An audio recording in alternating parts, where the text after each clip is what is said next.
पहले हम लोग trigonometric inverse trigonometric function, matrix, determinant वगैरह पढ़ चुके हैं। अब हम लोग पढ़ते हैं कैलकुलस। कैलकुलस में क्या क्या पढ़ना है वह हम डिस्कस करेंगे। जैसे ये आपका हो गया 12th का सिलेबस। कैलकुलस में क्या क्या पढ़ना है 12th में वो इसका सिलेबस हो गया। और 12th के अलावा किस टॉपिक को 11th में आप लोग पढ़ चुके हैं या 10th में जो पढ़ चुके हैं उसको हम लोग डिस्कशन करेंगे। जैसे में फर्स्ट चैप्टर है कंटिन्यूटी, 12th में पढ़ना है कंटिन्यूटी, जिससे पूछता है आपको 4 मार्क्स। कंटिन्यूटी जो है, ठीक, कंटिन्यूटी जब हम पढ़ेंगे उसके लिए आप लोग 11th का लिमिट पढ़ के आना होगा। 11th में जो लिमिट पढ़ चुके हैं उनके लिए कंटिन्यूटी बहुत आसान होगा। और जब कंटिन्यूटी पढ़ लीजिएगा तो 12th का दूसरा टॉपिक है डिफरेंशिएबिलिटी।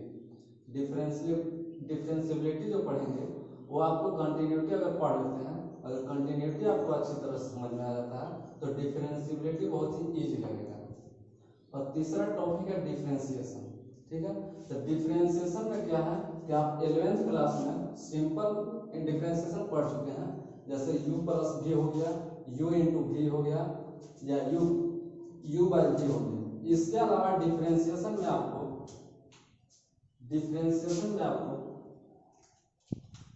सिंपल आप लोग 11th क्लास में u plus v, u into v और u बाई v पढ़ चुके हैं। और सेकेंड इसमें पढ़ना है आपको इनवर्स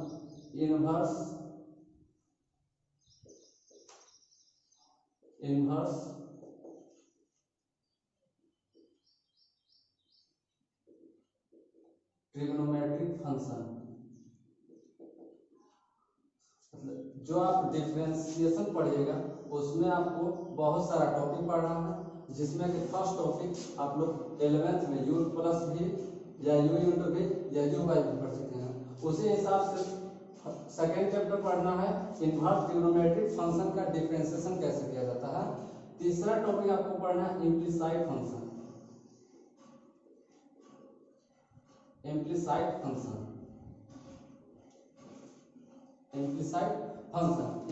फंक्शन के बाद आप लोग पढ़ना है लोगारिथमिक मेथड।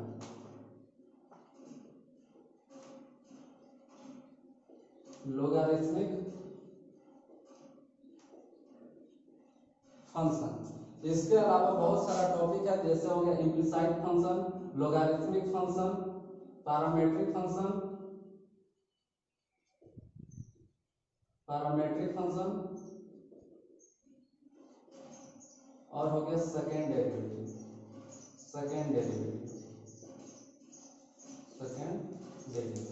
बस डिफरेंशिएशन आपको इतना ही पढ़ना। अब आते हैं application of derivative. Application of derivative पढ़ने के लिए आपको तो पहले 11th का डिफरेंशिएशन और 11th का कोऑर्डिनेट ज्योमेट्री, जिसमें आप लोग स्ट्रेट लाइन, स्लोप वगैरह पढ़ चुके हैं, और 10th का मेंसुरेशन। इसके अलावा एप्लीकेशन ऑफ डेरिवेटिव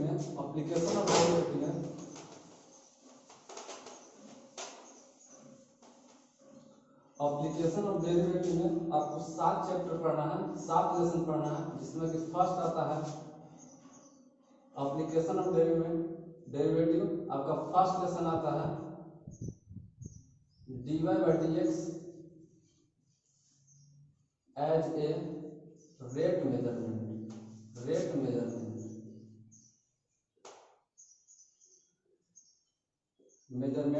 ये फर्स्ट लेसन पढ़ना है। सेकंड में हो गया आपका एरर एंड एप्रोक्सीमेशन। थर्ड आपको पढ़ना है Rawls theorem.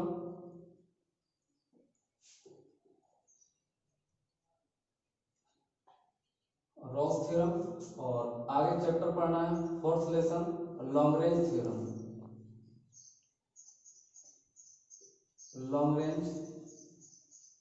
Mean value theorem. इसमें आपको 7 लेसन पढ़ना है, जिसमें कि 4 लेसन हो गया long range mean value theorem. पांचवा है आपका tangent and normal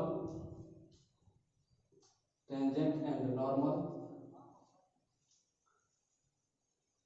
tangent and normal. छठा लेसन हो गया आपका increasing and decreasing, increasing and decreasing,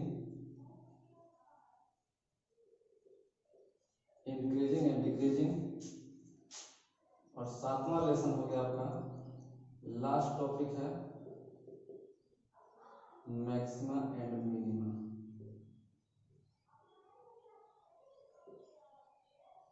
maximum and minimum, maximum and minimum.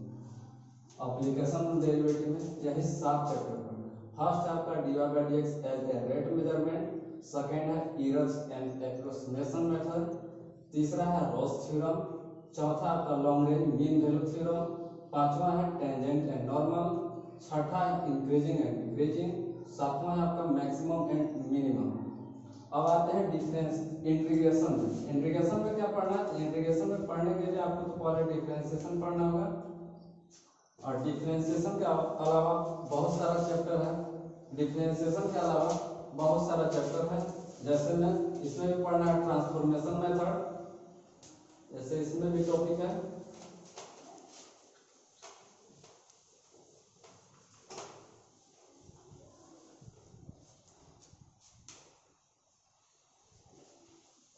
Differentiation के अलावा। डिफरेंशिएशन जो आप 11th में पढ़ चुके हैं या फिर जो 12th में पढ़ चुके हैं वो आपको इंटीग्रेशन में फायदा करेगा। इसमें भी बहुत सारा चैप्टर है, जैसे कि फर्स्ट में पढ़ना है ट्रांसफॉर्मेशन मेथड,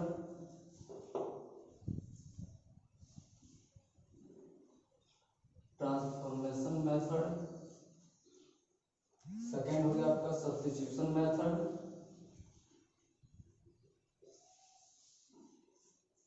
सब्स्टिट्यूशन मेथड, तीसरा हो गया आपका इंटीग्रेशन ट्रिग्नोमेट्री, ट्रिग्नोमेट्रिक आइडेंटिटी,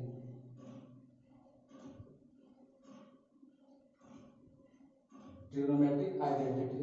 चौथा हो गया आपका इंटीग्रेशन बाय पार्ट,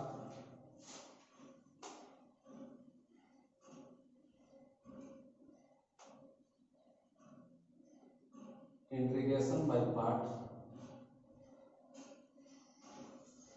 चौथा हो गया आपका इंटीग्रेशन बाय पार्ट। इसके अलावा बहुत सारे टॉपिक है, जैसे हो गया आपका some special integration, some special integration, some special integration, some special integration. छठा हो गया आपका partial fraction, partial fraction, partial fraction. सातवां हो गया आपका डेफिनिट इंटीग्रल,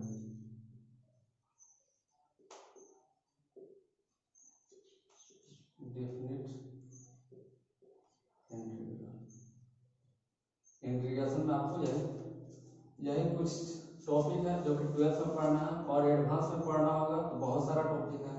12th में बस इतना ही टॉपिक है, जैसे फर्स्ट में हो गया ट्रांसफॉर्मेशन मेथड, सेकंड में हो गया सब्स्टिट्यूशन मेथड, थर्ड में हो गया आपका ट्रिग्नोमेट्रिक आइडेंटिटी, फोर्थ में हो गया आपका इंटीग्रेशन बाय पार्ट, फाइव में हो गया सम स्पेशल इंटीग्रेशन, सिक्स में हो गया आपका पार्शियल फ्रैक्शन, सेवन में हो गया आपका डेफिनिट इंटीग्रल। इसके अलावा आता है area bounded by the curve. Curve मतलब होता है टेढ़ी मेढ़ी रेखा, जो कि एरिया निकालना है। हम लोग सिंपल पढ़ चुके हैं कि जो आपका सर्कल का एरिया होता है पाई आर स्क्वायर होता है। सर्कल का जो एरिया होता है पाई आर स्क्वायर होता है। बाकी इसको कैसे प्रूफ करना है हम लोग इंटीग्रेशन के मेथड से पढ़ेंगे। इसके लिए एरिया बाउंडेड को पढ़ने के लिए 11th का मेन टॉपिक आपको पढ़ना होगा parabola, hyperbola, ellipse, straight line वगैरह। पाराबोला किसको बोलते हैं? तो पाराबोला में आपको पाराबोला में 4 टॉपिक होता है आपका।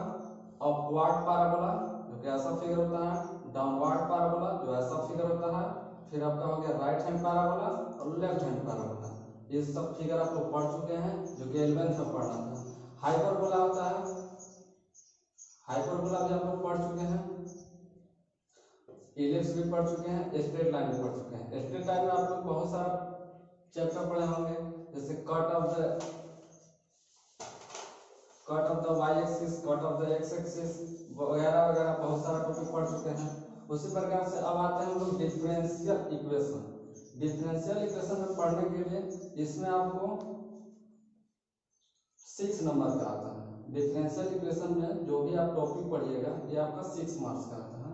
इसको पढ़ने के लिए आपका डिफरेंशिएशन पूरा मजबूत होना चाहिए और इंटीग्रेशन मजबूत होना चाहिए। इसमें 3 टॉपिक पढ़ना है, जिसमें कि फर्स्ट है आपका सेपरेट वेरिएबल,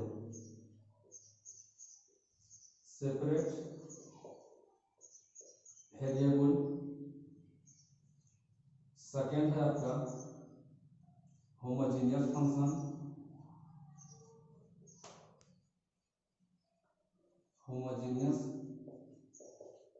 फंक्शन, थर्ड है आपका